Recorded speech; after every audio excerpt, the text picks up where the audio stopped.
Boa tarde a todos. Primeiro que tudo, agradecer à APDC a oportunidade de podermos discutir aqui o tema do outsourcing e do nearshore.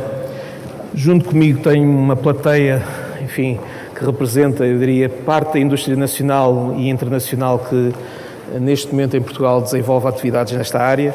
Eu começava por apresentar os meus colegas de painel. Eu vou tentar não dizer aquela palavra feia que normalmente às vezes diz das pessoas que formam parte de um painel, mas enfim. Começando pela Célia Reis, diretora-geral da Altran, depois o João Couto, diretor-geral da Microsoft em Portugal, o José Correia, que representa a HP em Portugal, o Luís Paulo Salvado, da Nova Base, a maior empresa nacional na área de tecnologias de informação, e, no final, o Paulo Carvalho, que representa a SAP.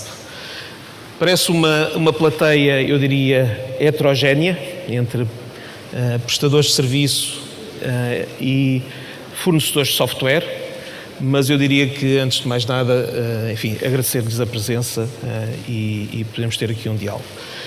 Eu, no meu papel de moderador, eu tenho aqui um papel duplo, sou ao mesmo tempo também o presidente da Associação Portuguesa de Outsourcing e gostaria hoje, enfim, neste momento, que onde vamos, daqui a uns minutos, assinar um protocolo de fusão da Associação Portugal de Outsourcing com a APDC, recordar uma pessoa que neste momento já cá não está, o Frederico Moreira Rato. Há cerca de um ano, aqui neste mesmo congresso, tivemos, enfim, o momento de poder trocar alguns galhardetes e poder discutir sobre o setor. Um ano depois, infelizmente, foi a última vez, a última atuação pública do Frederico. O Frederico foi a alma e, de alguma forma, o coração do nascimento da Associação Portuguesa de Outsourcing e não queria hoje, neste momento um pouco solene em que vamos assinar este protocolo, não deixar de recordar o seu papel neste setor. Como foi dito, o nearshore representa uma plataforma importante de desenvolvimento do setor. Representa o cúmulo de know-how e de conhecimento de uma indústria que neste momento já é madura e a sua capacidade de se exportar para fora das nossas fronteiras. Representa também a capacidade de, como país, e há pouco falou-se muito das comunidades, como país podermos ser capazes de orquestrar vontades no sentido de ganhar mais valor para Portugal, mais emprego e mais qualidade de vida neste país. E, portanto, este é o mote. Eu gostaria um pouco, numa primeira ronda, de vos colocar qual é a vossa participação no nearshore, como é que o veem, e começava pela Célia. A Célia tem uma experiência muito interessante porque, para além de já operar, a Altran operar no mundo do nearshore há alguns anos, também tem a particularidade de uma ligação muito forte com uma comunidade. Eu gostaria de saber um pouco como foi essa experiência, como é que acontece e quais os resultados. Obrigada. Em primeiro lugar, queria agradecer à APDC a oportunidade de, mais uma vez, dar um testemunho sobre a grande vantagem de Portugal enquanto plataforma tecnológica, sobretudo para a Europa. E nesse contexto, detalhando, nós em 2012 nós iniciámos um projeto que passou pela deslocalização ou por convencer o Grupo Altran que efetivamente era vantajoso financeiramente colocar em Portugal ou desenvolver em Portugal um conjunto de projetos que eram vendidos, portanto, mundo fora, pelos nossos colegas.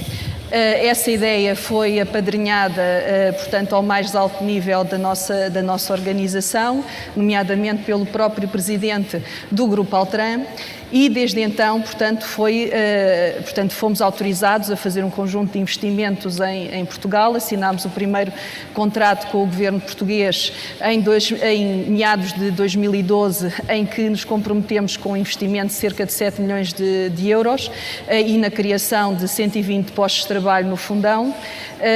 Os postos de trabalho, à data de hoje, estão já criados, aliás, estão inclusive ultrapassados, e dado dado este sucesso, inclusive conseguimos convencer o nosso grupo para partir para uma segunda fase de investimento, que também já comunicámos publicamente, e que visa a criação de mais 200 postos de trabalho com um horizonte até 2018.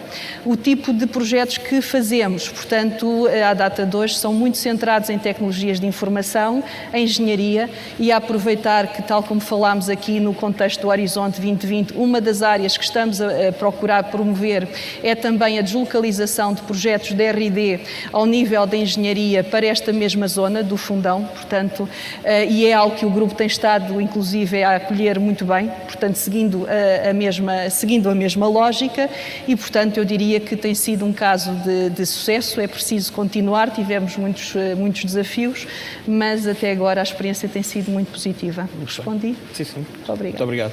João, e a Microsoft? A Microsoft não faz nearshore diretamente. Portanto, qual é o papel da Microsoft e porquê é que está aqui hoje a estar connosco? Antes de mais, muito boa tarde. Muito obrigado. Queria agradecer também aqui à PDC o simpático convite e dizer que, sim, a Microsoft faz nearshore.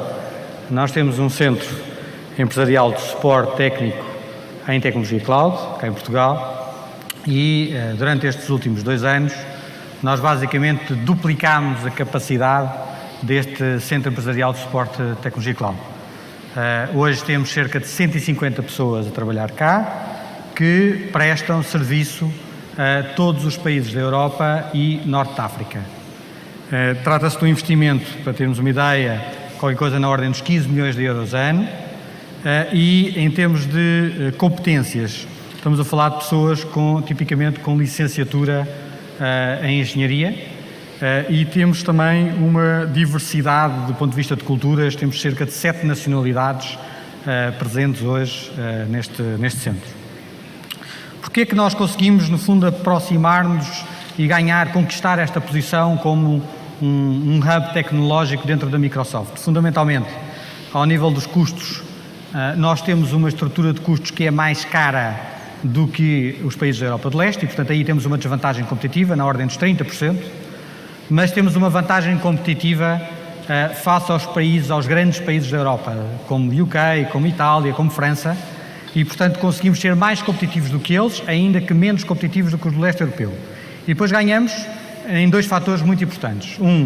Na satisfação dos clientes, temos cerca de 5 a 10 pontos percentuais de índices de satisfação melhores do que os países do leste europeu, e ganhamos também na produtividade. Temos índices de produtividade cerca de 50% a 100% maiores, dependendo das linhas onde trabalhamos, e, portanto, estes 2 fatores combinados compensam, no fundo, a nossa desvantagem financeira do ponto de vista de custo. Portanto, esta era uma área onde nós temos vindo a trabalhar. A segunda área tem a ver com um núcleo de investigação e desenvolvimento, que nós temos cá em Portugal, com cerca de 35 investigadores, e que trabalham na área de reconhecimento de voz.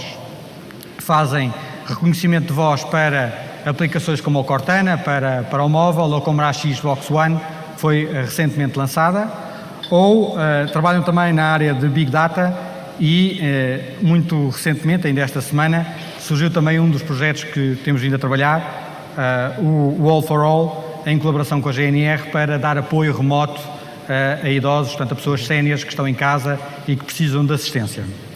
Uma terceira linha de atuação no nearshore tem a ver com a nossa colaboração também com os parceiros. E, portanto, temos vindo a trabalhar com os parceiros para os ajudar, no fundo, a criarem linhas de nearshore. É o caso, por exemplo, da BS Direct, com o seu centro de Microsoft Dynamics CRM em Viseu, da GFI, com o seu centro de desenvolvimento de aplicações móveis também, ou com a Claranet, Capgemini e a própria Nova Base, também em áreas de Azure Cloud. Portanto, no fundo, estas 3 áreas, centro de suporte técnico, a parte de investigação e desenvolvimento e o apoio aos parceiros. Muito bem, obrigado. Zé, e a HP? A HP mais numa vertente de clientes finais, como é que uma multinacional consegue trazer trabalho para Portugal? Antes de mais, muito boa tarde, agradeço também à PDC o convite por estar aqui. Essencialmente, temos vindo a ver o tema do nearshoring em duas vertentes. Uma mais interna, no que diz respeito para a supressão daquilo que são as necessidades que a própria HP tem ao nível do suporte e assistência técnica aos utilizadores dos seus próprios produtos, e aquilo que a HP a nível internacional tem sempre definido e defendido é procurar serviços de nearshoring para estar o mais próximo culturalmente possível dos clientes onde está a prestar esse serviço, e Portugal desde o início foi fazendo parte deste grupo muito seleto, e temos atualmente uma estrutura bastante grande já em Portugal. Temos cerca de 200 pessoas a servir e a prestar serviços de suporte técnico multilingue a um grupo de países na Europa, e é uma operação bastante interessante. Ou seja, um pouco à semelhança daquilo que o João disse há pouco, também quando nos comparamos com aquilo que são os nossos concorrentes europeus, ou seja, pelo menos do nosso lado a experiência do ponto de vista de custo está mais alinhada, mas quando olhamos para os níveis de satisfação, ou seja, aí conseguimos ter 5, 6, 7 pontos acima daquilo que é a média dos outros países, o que de alguma forma nos dá aqui uma certeza de continuidade também nesta área. Quando olhamos para aquilo que também é a nossa experiência prestando este tipo de serviços àquilo que são os nossos próprios clientes e aquilo que os nossos serviços de outsourcing, e nomeadamente nearshore, acentuam essencialmente naquilo que tem a ver com manutenção e suporte técnico de tecnologias de informação. Ou seja, penso que um dos casos mais interessantes que temos em Portugal, ou seja, são os serviços de manutenção e gestão aplicacional para um grande cliente global. Ou seja, para termos uma ideia, a partir de Portugal damos assistência e suporte a cerca de 800 aplicações deste cliente, 150 delas muito críticas para aquilo que é o seu negócio, e começámos numa primeira fase com os países europeus, ou seja, depois acabámos por ir para a Ásia, e num grupo de aplicações onde fomos desenvolvendo aí competências muito específicas, acabámos por dar este tipo de serviço a todo o mundo. Quer isto dizer que este grupo atualmente trabalha quase 24 horas por dia em todos os fusos horários do mundo. Interessante também que ao longo de todo este tempo foram conseguindo desenvolver inovação e novas aplicações que hoje este cliente vai conseguindo implementar nos 32 países onde tem presença. Esta é uma área onde estamos também cada vez mais a alavancar aquilo que é o nosso negócio de serviços. A HP tem-se vindo a transformar também nesta área, e o nosso negócio de serviços, dentro daquilo que é o negócio empresarial, cada vez representa uma fatia maior, e face àquilo que são as condições que o país tem e àquilo que é a nossa aposta também enquanto empresa, ou seja, vemos que temos aqui claramente uma oportunidade de crescimento um pouco atrás daquilo que é o movimento que o próprio país está a fazer. Okay. Luís Paulo, sendo a Nova Base uma das empresas mais importantes em Portugal e uma das mais inovadoras, e estando num processo de internacionalização, público, e que tem o seu esforço, o que é que o nearshore e o potencial do nearshore representa para a Nova Base, e se podes partilhar alguns dos sucessos que eventualmente tenham tido neste trajeto? Bem, em primeiro lugar, boa tarde a todos os participantes, e também agradeço o convite à PDC para estar neste painel. Para falar da importância do nearshore ou do offshore para a Nova Base, convém, se calhar, lembrar que a principal aposta hoje da Nova Base, e a Nova Base é a única empresa nacional que está aqui neste painel, portanto, rodeado de multinacionais, obviamente muito maiores, mas a Nova Base, a grande aposta hoje é a internacionalização, o crescimento internacional. Nós somos uma empresa cotada, divulgamos agora os nossos resultados dos primeiros 9 meses, crescemos 51% do internacional, o que é significativo, e se nós projetarmos se projetarmos até ao final do ano os indicadores, eu diria que a Nova Base este ano vai ficar próximo dos 220 milhões de euros, sendo quase 40% fora de Portugal, ou cerca um valor à volta dos 85, 90 milhões de euros, 3/4 do qual já é feito em regime remoto, é feito em regime de offshore. Se nós extrapolarmos isso para a nossa base de colaboradores, a Nova Base hoje tem cerca de 2.300 pessoas, tem mais, um valor um pouco acima desse. Nós temos 10% destas pessoas têm outras nacionalidades e vivem em outros países. A Nova Base neste momento trabalha em 40 países. Isto quer dizer que dos 40% do negócio internacional há 30% que é feito a partir daqui. Isso corresponde a cerca de 700 FTEs. Ou seja, nós na Nova Base temos 700 pessoas equiparadas, dedicadas 100% a trabalhar em regime remoto em termos de serviços. Recentemente saiu um estudo da Confederação de Comércio e Serviços, coordenado pelo professor Augusto Mateus, por acaso tive acesso a ele ontem, curiosamente, e percebi que estes números da Nova Base apontam para nós termos cerca de 10% da cota de mercado de todos os serviços de IT que são prestados, são exportados. Portanto, segundo esse estudo, estamos a falar de um valor à volta dos 510 milhões de euros. Depois eu gostava de assinalar outros indicadores deste estudo, acho que são muito curiosos, e a Nova Base terá cerca de 10% desse montante. Como é que nós fazemos isso? Já agora, convém lembrar, estas 700 FTEs são pessoas, a grande maioria delas, com mestrado. Portanto, o que nós estamos a fazer é exportar know-how e com grande valor acrescentado. Praticamente, até porque somos uma empresa de raiz portuguesa, todos os nossos serviços partilhados para as operações da Nova Base no mundo são feitas a partir de Portugal. Obviamente temos equipas nas várias geografias, mas o grosso é feito a partir de Portugal. Obviamente não estamos a falar de uma equipa muito grande, mas de umas dezenas de pessoas que fazem esse trabalho. Portanto, o grosso é no negócio. E no negócio nós temos feito progressos nos últimos anos. Portanto, quer por um lado a tipologia de projetos que fazemos internacionalmente aumentou, portanto começámos a fazer projetos mais pequenos, na ordem das centenas de capa, euros. Neste momento já temos alguns projetos de mais de 10 milhões de euros. É mais fácil nos projetos grandes e é mais fácil nos projetos com proto-soluções, portanto soluções que nós conseguimos replicar em várias geografias, criar mecanismos que aumentem a intensidade do desenvolvimento remoto. Portanto, nas áreas mais avançadas que nós temos, especialmente os maiores projetos, já conseguimos ter cerca de 70% do desenvolvimento feito a partir de Portugal. É óbvio que há umas fases que são feitas muitas vezes no on-site, com equipas nas fases iniciais nos clientes. Há um fenómeno curioso, quer na Europa, quer em África, temos conseguido também mobilizar alguns clientes para estarem cá nessas fases. Portanto, muitas vezes é possível, até nessas fases iniciais, desenvolvermos os projetos a partir daqui. Portugal é um sítio interessante para se visitar. Portanto, e nós, hoje é a prática normal nesses nossos projetos, conseguirmos até essas atividades iniciais, muitas vezes fazê-las cá parcialmente.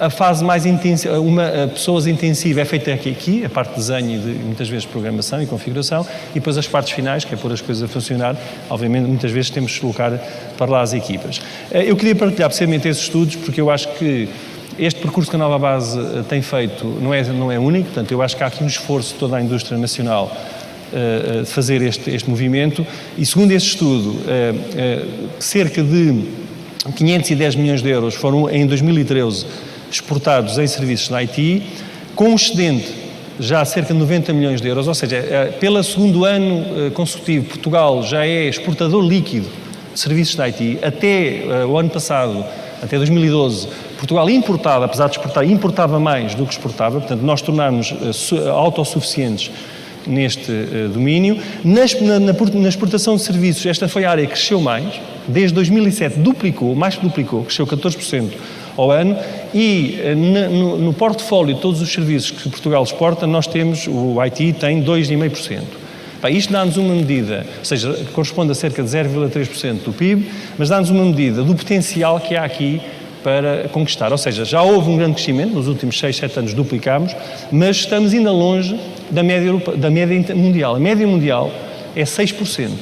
E o valor da Irlanda, que é um benchmark, é 11%. Se nós conseguíssemos funcionar em linha com a média mundial, e já agora não há motivo nenhum, face às condições do país e à qualificação da sua mão de obra, de não estarmos na média mundial, nós estamos a falar em passar dos 500 milhões para 1.200 milhões. Ou seja, isto é quase buscar mais 0,5% do PIB.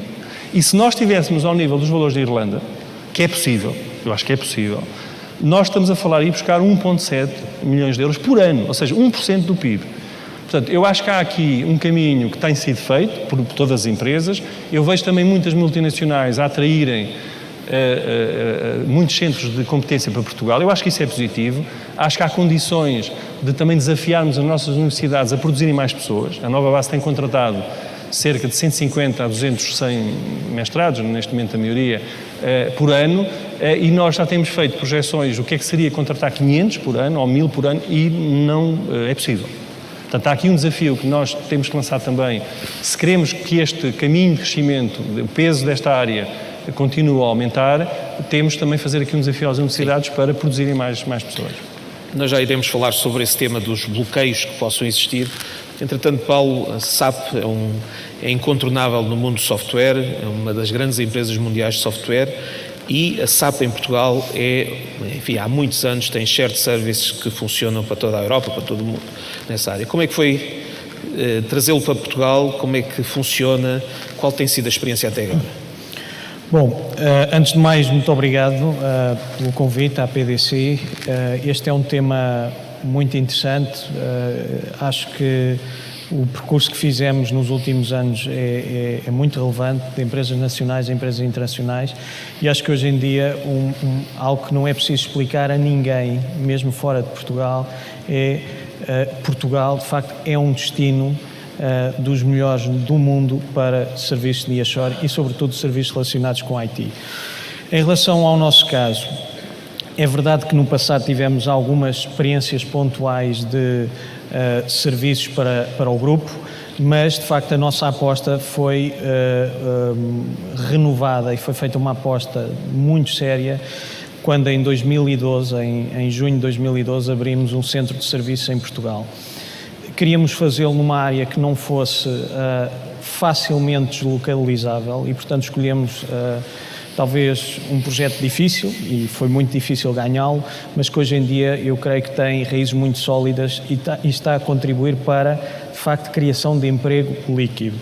Esse é a medida de sucesso, mais do que todas as outras, mas quando eu olho o papel da SAP em Portugal, como uma empresa internacional e que tem uma responsabilidade em cada um dos países que opera, o que eu vejo é, de facto, quantos empregos líquidos conseguimos criar.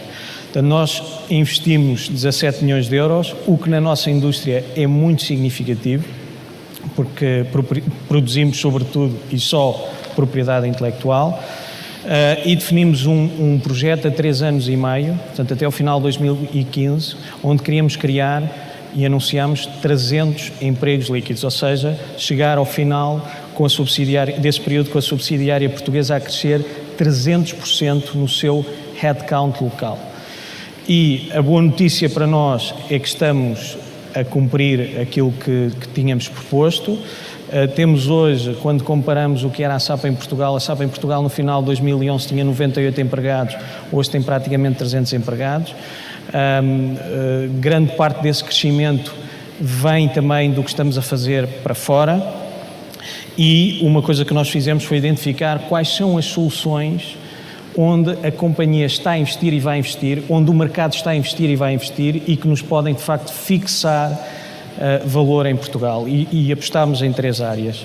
Uma tem a ver com a cloud, portanto, hoje em dia a extensão do ERP está-se a fazer para fora das empresas, com redes de colaboração entre fornecedores, entre clientes, entre empregados, e nesta área a SAP tem globalmente um crescimento muito significativo e nós já estamos a tirar partido disso também nas áreas de serviços. Segunda área tem a ver com a área analítica. O software está a mudar radicalmente na forma como dá indicadores de decisão aos gestores de uma forma muito mais inteligente, tirando partido de muito mais informação e fazendo isso não olhando o passado, mas prevendo o futuro. E a terceira área, também muito importante para nós, tem a ver com a experiência do utilizador, que é conseguirmos dar ao utilizador de software, mas também ao consumidor final, que no nosso caso são os clientes dos nossos clientes, uma experiência individual, personalizada e móvel. Tudo o que nós fazemos, tentamos que ande à volta destes temas, e isto faz com que hoje tenhamos negócio em cerca de 20 países. Eu vou dar alguns exemplos. Nós estamos a trabalhar na McLaren, a partir de Portugal, estamos a trabalhar na Kingfisher, que é um dos maiores retailers em UK, estamos a trabalhar na Nespresso, estamos a trabalhar na EDP em Portugal, estamos a trabalhar em Angola e Moçambique.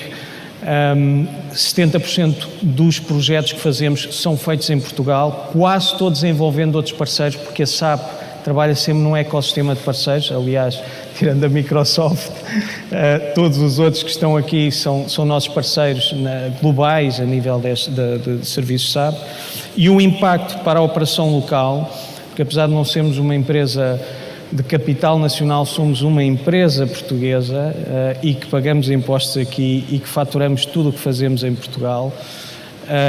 Para além do emprego que criamos, transformamos de facto a nossa matriz. Nós em 2011 exportávamos 8% do nosso total de faturação, o ano passado faturámos 23%. A nossa exportação está a duplicar todos os anos. E felizmente, mais à frente, se tiver a oportunidade, falarei disso, conseguindo também crescer no mercado nacional, o que é importante para nós. Muito bem. Permitam-me também partilhar um pouco do ponto de vista da CGI, que é a empresa que represento aqui, enfim, alguns dos temas que também, da mesma forma, fizemos um trajeto. Há 7 anos inaugurámos em Portugal o Centro Global de Competência na área de Utilities, ou seja, onde se desenvolve praticamente todo o software que hoje a CGI vende um pouco por todo o mundo. Esse foi o primeiro momento em que desenvolvemos e começámos a iniciar toda uma senda de internacionalização, e eu essencialmente partilho um caso recente onde a geopolítica, que às vezes parece que está muito longe de nós, enfim, tem um jogo e que nós podemos aproveitar como país e como empresas em Portugal. Os meus colegas alemães tinham um centro de desenvolvimento de software na Ucrânia. Não é exatamente o sítio saudável para ter um centro de desenvolvimento de software para clientes. E pediram-nos a nós, Portugal, aos polacos e à República Checa, às operações todas, para fazermos uma proposta de valor no sentido de transferir da Ucrânia para uma destas localizações. E ganhámos. E ganhámos porque também tínhamos o preço, e é importante que se diga, isto são sempre operações para clientes finais, portanto ganhámos, tínhamos o preço, mas principalmente ganhámos porque tínhamos a produtividade e tínhamos tudo montado de forma a garantir o recrutamento e a indução rápida de pessoas. E o mesmo caminho que fizemos em relação aos nossos colegas da Alemanha, fizemos nas últimas semanas com os nórdicos. E é com algum gosto posso anunciar que vamos inaugurar um centro de serviços exclusivamente para nórdicos, onde vamos estar a trabalhar na língua nativa dos nórdicos, com cerca de 150 pessoas baseadas em Portugal.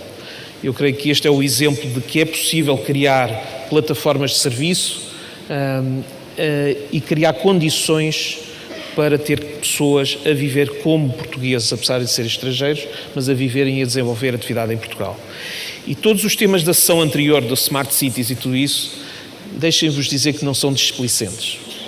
Ter cidades com qualidade de vida, ter infraestruturas de comunicações, ter capacidade de mobilidade, são tudo temas importantes que atraem estrangeiros para Portugal e que vêm para aqui se radicar e desenvolver a sua atividade a partir de cá. Este é um dos exemplos que eu creio que a combinação de fatores de várias entidades e de várias dimensões criam isto. E eu pegava neste tema um pouco também para falarmos um pouco dos bloqueios, caso eles existam, ou eu diria mais, não são bloqueios, mas mais a orquestração que é necessário ter para fazer com que Portugal passe para os números que o Luís Paulo falava. Ou seja, vamos duplicar o tamanho. O que é necessário fazer? Célia, o que é que achas? Ora bem, estava aqui a tomar um conjunto de notas exatamente para endereçar esse tema e vou, um dos pontos para já, acho que nós temos que comunicar melhor ao nível mais alto do nosso país e hoje ainda falamos muito em shared services e devemos evoluir esta comunicação para aquilo que é uma plataforma tecnológica, porque shared services e com toda a honra feita aos call centers, não é importante fazer a diferenciação que Portugal consegue fazer muito mais. Nós conseguimos ser uma verdadeira plataforma tecnológica para a Europa, com engenheiros, como os meus colegas acabaram de referir, inclusive, e é uma ambição que vou tocar logo a seguir, ser uma plataforma de R&D, não só pela forma como nós tratamos a propriedade industrial, pela nossa própria cultura e segurança do nosso país e, portanto, é um salto qualitativo e de valor acrescentado que devemos e podemos fazer, mas é preciso desde já acrescentar, portanto, adaptar este ponto. Segundo ponto, tem a ver efetivamente com os recursos humanos. Se nós queremos, portanto, tem que haver uma cadeia industrializada que vai desde as universidades. Se pensarmos a curto prazo, eu faria um bocadinho um step back e devíamos pensar a médio prazo e pensar nas matemáticas, porque não vamos ter engenheiros nem cientistas se não tivermos pessoas que gostem da matemática. E, portanto, esta é também uma componente a ter em consideração em toda a cadeia de valor e, neste contexto, portanto, isto são medidas eu diria de médio prazo. De curto prazo, o que é que temos estado a fazer exatamente para tentar mitigar alguns destes obstáculos? Desde já colaborar com as universidades para fazer conversão de curto prazo de algumas engenharias. Mais uma vez que nós não trabalhamos só com engenheiros informáticos e engenheiros eletrotécnicos ou de telecomunicações. Um engenheiro, portanto, tem na sua formação todo um racional, tem uma boa base lógica de matemática e, portanto, com algum esforço, quer dizer investimento da empresa, portanto, e que pode ser naturalmente, e é apoiado também pelo Estado português, pode servir para ser uma solução eu diria, de médio prazo e no contexto de 1 ano, 2 anos, termos uma segunda leva, vá lá, de engenheiros que podem trabalhar e ajudar ao crescimento do nosso setor. O segundo ponto neste contexto é trabalhar com os politécnicos. O meu pai costumava dizer que a vida não é só feita de doutores e engenheiros e acho que nós caímos um pouquinho nesta ratoeira. Quando estamos a construir uma obra, eu vou comparar, portanto, com a construção de um edifício e um programa informático, um sistema, é exatamente isso, é construir um edifício. Nós não vemos só engenheiros. Nós vemos o pedreiro, o homem que faz a mistura do cimento, todos eles são necessários para a construção de um projeto, neste caso de um edifício. Se nós queremos manter a sustentabilidade e a competitividade do nosso país, nós devemos incluir e preparar pessoas que vêm dos politécnicos e, portanto, não são engenheiros, mas são úteis e devem ser integrados na cadeia de valor dos nossos projetos. Portanto, é algo que para mim me parece crítico fazermos no curto prazo e, deste contexto, devo dizer que alterante uma iniciativa de começar portanto, uma das iniciativas que fazemos estamos a colaborar com o Instituto Politécnico da Guarda e iniciámos o apoio, portanto, na área dos sistemas críticos, ou seja, de testes em sistemas críticos. Um último ponto, ligado à parte do R&D. Portanto, existimos, sim senhor, temos a parte do apoio do quadro do Horizonte 2020, que é um quadro comunitário, porque está em vigor, mesmo enquanto o nacional não está disponível, nada nos impede de concorrermos a este tipo de apoios. Portanto, é algo que devemos explorar enquanto portugueses. E um segundo ponto tem a ver quando nós queremos deslocalizar R&D para Portugal. Nós estamos a concorrer com países que têm um sistema de subvenção ao R&D. Eu vou dizer um caso muito, muito prático. Em França, o equivalente ao nosso CIFID é o Crédit Impôt Recherche. E como é que é tratado o Crédit Impôt Recherche? É muito simples, é tratado como um imposto. A empresa declara o R&D que fez, o investimento que fez, e automaticamente é-lhe creditado os 30% relativamente à subvenção. Quer isto dizer que quando um investidor ou quando um centro de R&D está baseado em França, isto faz parte do seu PNL. Que se nós quisermos trazer um centro equivalente de R&D para Portugal, temos que introduzir o mesmo nível de fiabilidade no PNL de um projeto e, à data de hoje, infelizmente, o nosso CIFID não tem nem a agilidade e está longe de ter a fiabilidade, portanto, de sistemas que competem connosco. E, portanto, este é um dos pontos que eu diria, se nós queremos subir na cadeia de valor, portanto, os recursos, a componente, agilizar aqui algumas componentes a nível da parte fiscal e, claramente, ajustar o discurso, portanto, que fazem parte da nossa equipa, que são os nossos governantes, na forma como eles promovem o potencial de Portugal. Muito bem. João, eu tenho aqui uma pergunta. O Sérgio Carvalho pergunta que, tendo em atenção um pouco o sucesso da equipa da Microsoft na área de nearshore, em comparação nomeadamente com o leste da Europa, porquê é que isso não é mais divulgado? E, aliás, as palavras dizem, num país ávido de autoconfiança e história de sucesso, porquê é que não divulgam mais uma situação desse tipo? Sim, nós temos divulgado, agora também não passamos a vida a pregar aquilo que fazemos, mas temos divulgado e, de facto, acho que Tem havido imensos momentos em que tenho feito um esforço por passar essa mensagem positiva, porque acho que há, de facto, aqui a necessidade de haver aqui uma mensagem positiva que contamine, no fundo, de uma forma construtiva, obviamente, os investimentos dos empresários em Portugal. Agora, eu gostava de referir que, relativamente a este tema e dos bloqueios, eu acho que nós temos uma fantástica oportunidade à nossa frente, como o Luís Paulo disse, e o próprio Paulo também. Eu até acho que sou mais otimista ainda, eu acho que é possível ainda fazer ainda mais do que dobrar e triplicar. Acho que podemos ainda ir mais longe. Estimativas da Comissão Europeia apontam para um déficit de cerca de 900 mil profissionais nesta área no espaço de 3 anos e, portanto, se nós conseguíssemos capturar 5%, não é nada assim muito ambicioso, estamos a falar de 45 mil profissionais, estamos a falar de um volume muito significativo no nosso setor. Também queria dizer que hoje nós temos um déficit de quantidade e de qualidade. O déficit de qualidade ou o déficit de quantidade é fácil de explicar.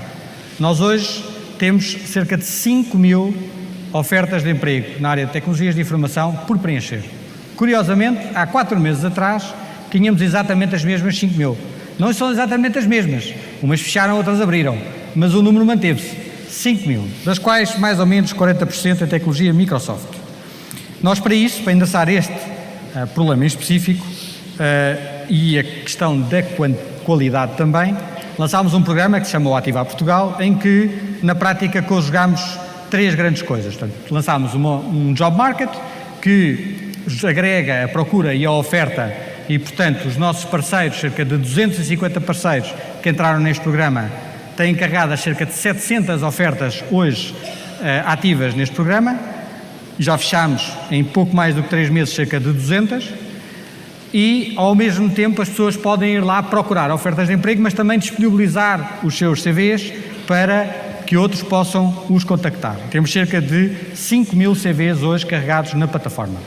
E depois, uma segunda componente para trabalhar a parte da qualidade, que é a parte da formação e certificação em tecnologia.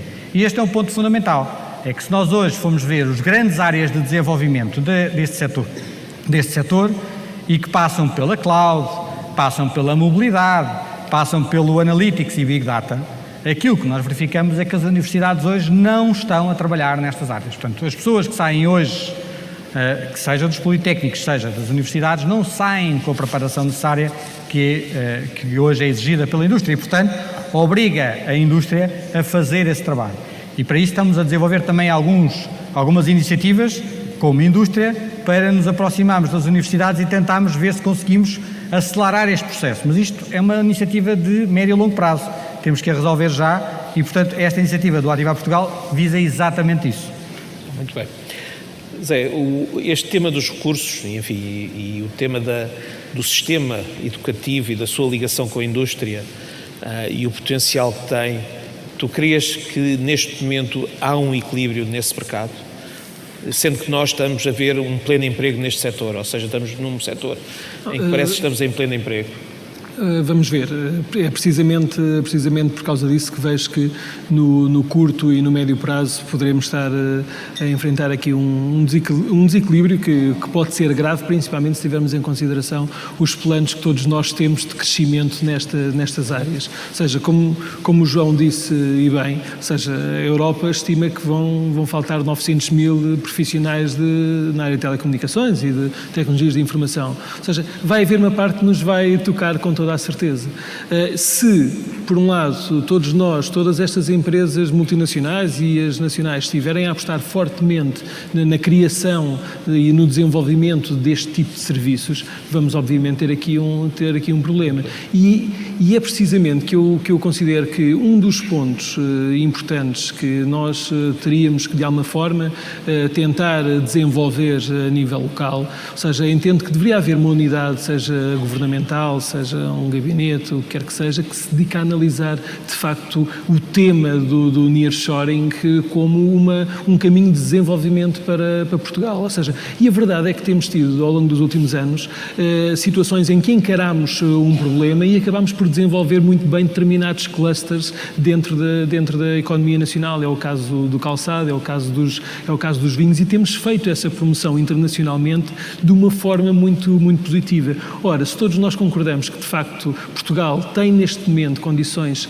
muito boas para poder competir com os seus principais concorrentes, como a Irlanda, a Espanha, países de leste, ou seja, se temos essas condições, de facto, ou seja, temos que fazer aqui um trabalho mais aprofundado, temos que fazer benchmark com esses países, tentar perceber o que é que esses países, em situações de concorrência, porque já foi dito aqui, muitas das vezes nós não estamos, as empresas que estão em Portugal não estão em desvantagem face àquilo que é a realidade, por vezes, de preço de outros países ou das suas congêneres, principalmente quando tentam trazer para cá investimento. A verdade é que, em alguns destes países, os incentivos fiscais, ou seja, acabam por desbalancear, de facto, esta realidade. E então é necessário que se encare esta situação, que se faça benchmark e que se trabalhe, seja em promoção, seja naquilo que são agilizar todos estes processos e depois, muito importante, porque nada disso vai conseguir funcionar se não tratarmos também naquilo que tem a ver com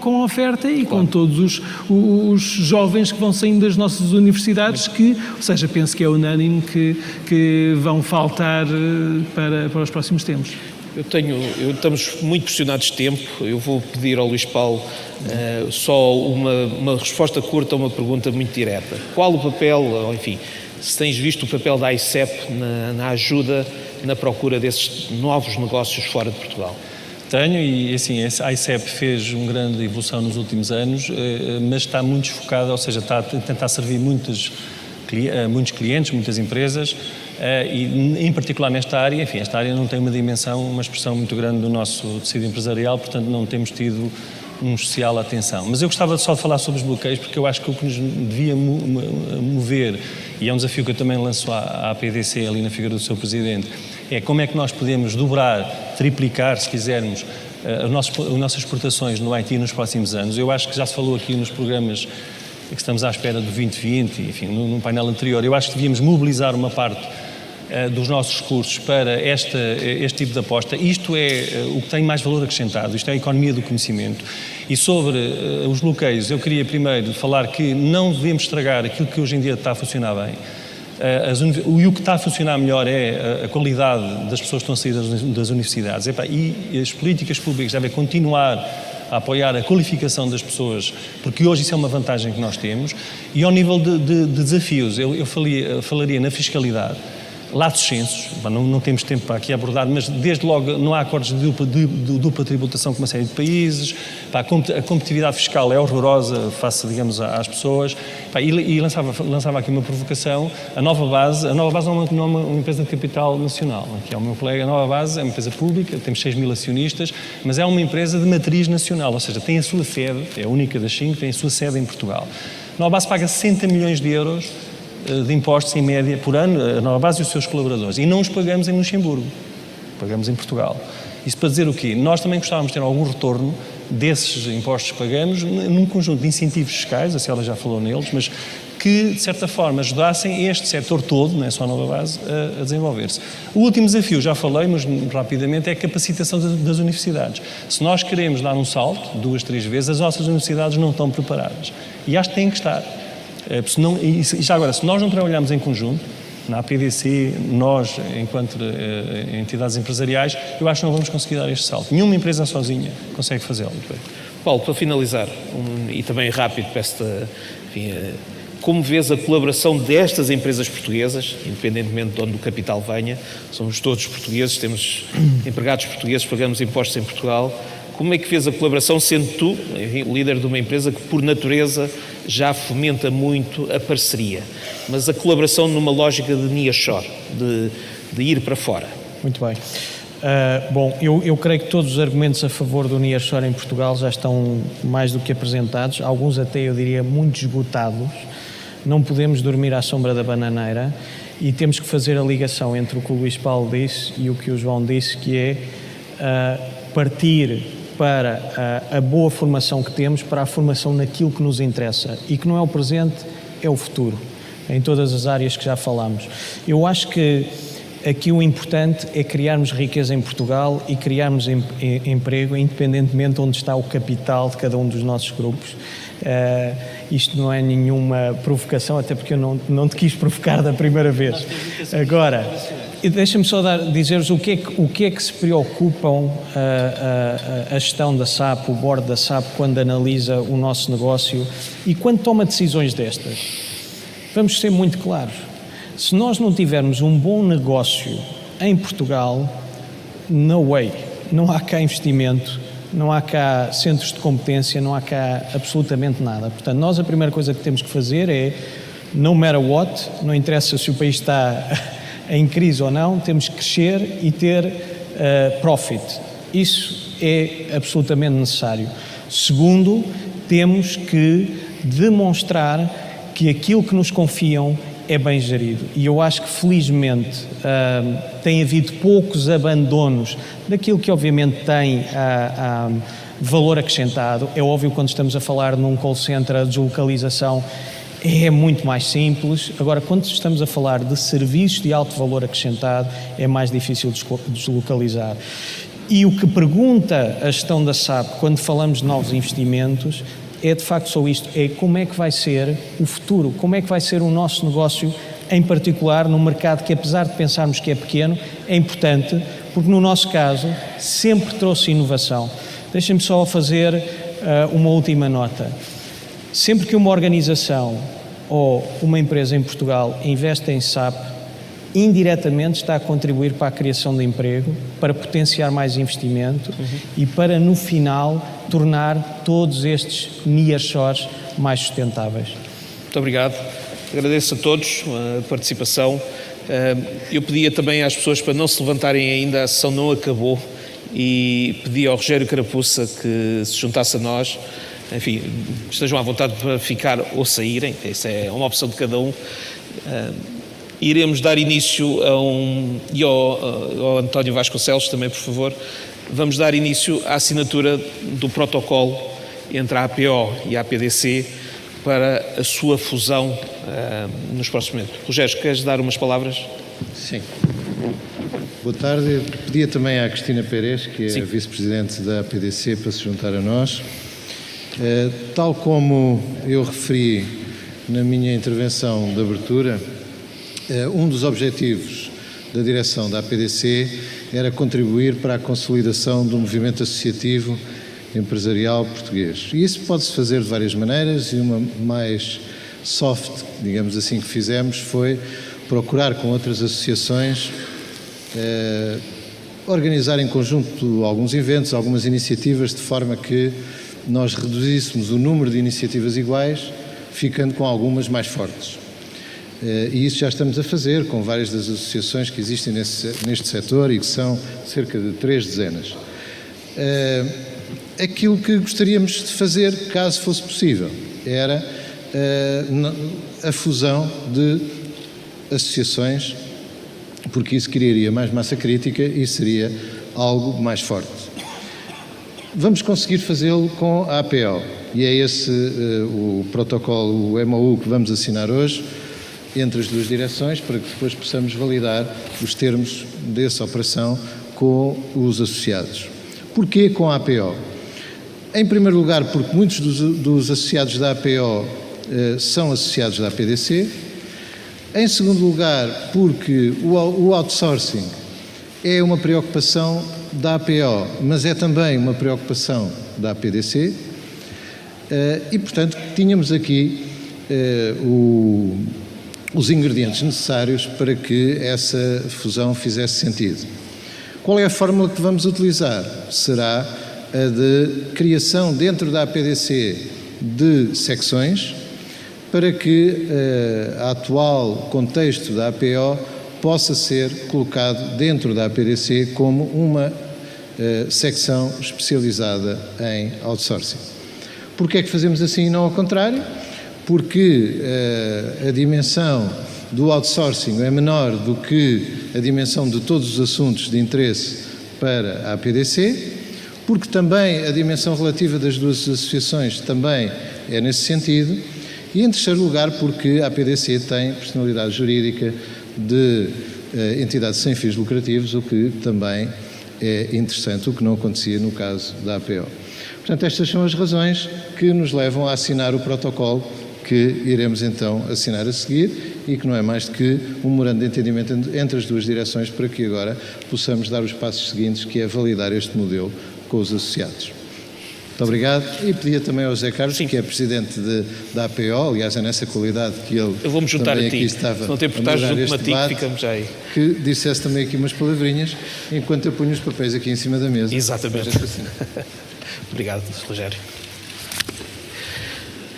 Bom, primeiro que tudo, agradecer, enfim, a todas as pessoas que intervieram neste trabalho das duas direções, mas também nos apoios legais, todo o trabalho de fundo que foi feito. Este é um processo que já dura algum tempo, foi mais ambicioso num dado momento, envolvia mais associações, decidimos fazer um passo atrás e dar um passo com cautela e enfim, com objetivos claros. A APO, nos seus objetivos, não desaparece, a APO continua a ser, dentro da APDC, futuramente, continuar a promover o outsourcing como uma indústria, como uma prática que promove valor tanto para os nossos clientes como para as empresas que prestam este serviço, disseminar esse conhecimento dentro do nosso país, mas principalmente utilizar a plataforma que foi criada para disseminar a capacidade de Portugal como um destino de outsourcing e que, se algumas pessoas não se lembram, aí há 5 ou 6 anos atrás, Portugal não era um desses destinos. Hoje, a Gartner define Portugal como um dos 30 destinos no mundo para fazer outsourcing. E isso deriva muito de um conjunto de muitas pessoas que trabalharam nesse desígnio, mas obviamente uma das entidades que trabalhou foi a APO, que fez uma disseminação em vários países da Europa do que é Portugal e das suas capacidades nesse objetivo. Portanto, iremos continuar este trabalho, agora dentro de uma associação que acreditamos tenha uma maior capacidade de mobilização, e o exemplo é o próprio Congresso, é uma plataforma de transferência de conhecimento e de capacidade de transmitir muito mais potente daquela que tínhamos e, portanto, iremos claramente fazer uma sinergia das duas organizações e sermos capazes de levar ainda mais para a frente toda esta indústria e criar valor para todos nós. E muito obrigado, Rogério.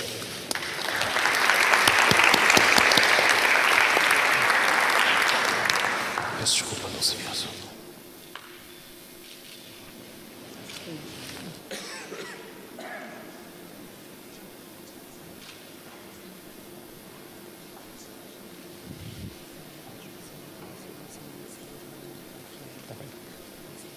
Sim, perfeitamente.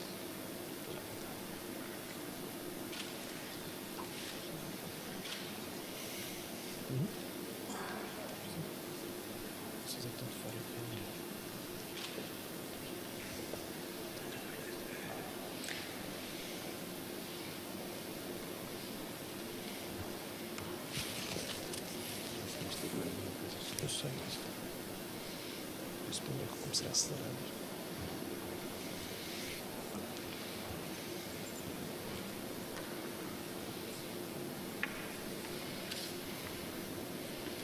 Posso usar. Muito obrigado.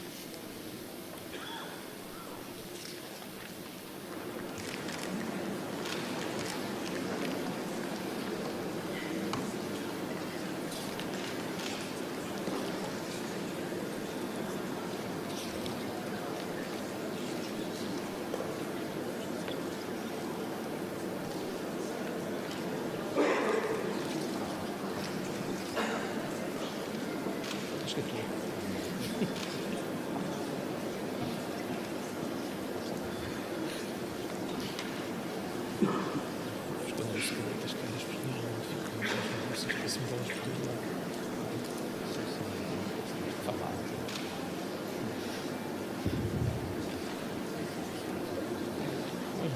Já está. Isso.